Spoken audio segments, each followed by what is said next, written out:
শুধু এভাবেই বলা হয়নি, আল্লাহ রসুলকে আল্লাহ কি কারণে পৃথিবীতে প্রেরণ করেছেন সে কথাটিও তিনি বলে দিয়েছেন। ওয়াল্লাযী আরসালা রাসূলাহু বিল হুদা ওয়া দীনিল হক লিইয়ুযহিরাহু আলা দীনি কুল্লিহি ওয়ালাউ কারিহাল মুশরিকুন। তিনি বলেছেন, হে নবী, তোমাকে আমি পৃথিবীতে প্রেরণ করেছি সকল মত এবং পথকে উৎখাত করে দিয়ে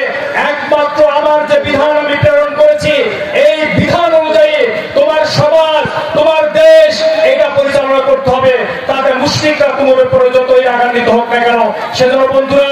আজকে যদি আমরা রসুলকে নেতা মনে করি তাহলে রসুলের আদর্শের বাইরে যাওয়ার সুযোগ আমাদের জন্য নেই। কারণ আল্লাহ বলে দিয়েছেন, আল্লাহ বলেছেন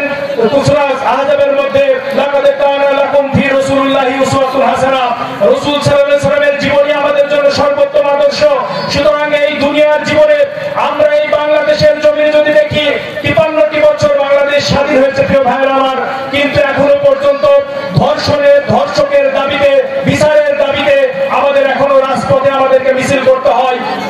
আমাদের বারান্দায় বারান্দায়, কোণের বারান্দায় বারান্দায় অসহায় পরিবারকে দৌড়াতে হয়, চাঁদাবাজিদের বিরুদ্ধে ব্যবসায়ীদের আন্দোলন করতে হয়, মানুষের সম্পদ লুণ্ঠনকারীদের বিরুদ্ধে মানুষের কাছে তাদের বিরুদ্ধে সংগ্রাম করতে হয়। এই রকমের বাংলাদেশ এই কারণে পেয়েছি যে রোজা আমাদেরকে মুত্তাকি হওয়ার শিক্ষা দেয়। প্রকৃত অর্থে এই রোজা থেকে আমরা মুত্তাকি হওয়ার শিক্ষা নিতে পারি নাই। প্রকৃত অর্থে যে কোরআন আমাদের মাঝে এসেছে,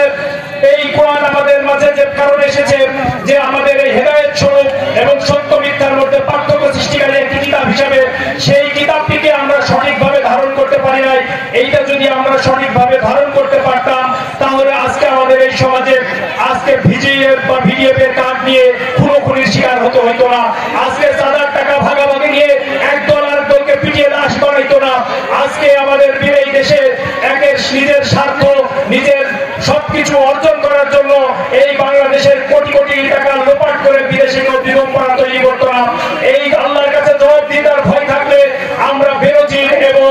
ওই হারুনের মতো এরকম কুখ্যাত পুলিশ অফিসারও বাংলাদেশে তৈরি হইতো না। এই জন্য সম্মানিত বন্ধুরা, আপনাদেরকে বলতে চাই, এই বাংলাদেশকে যদি প্রকৃত অর্থে একটি স্বাধীন, সার্বভৌম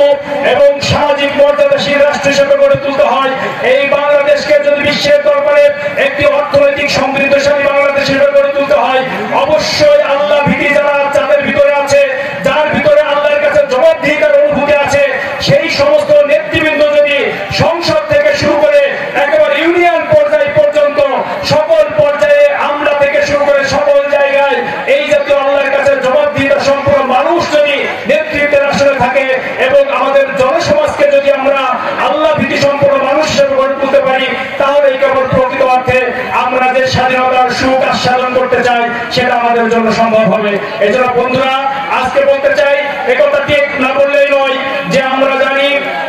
বাংলাদেশ জামাত ইসলামী এই নৈতিকতার প্রশ্নে যে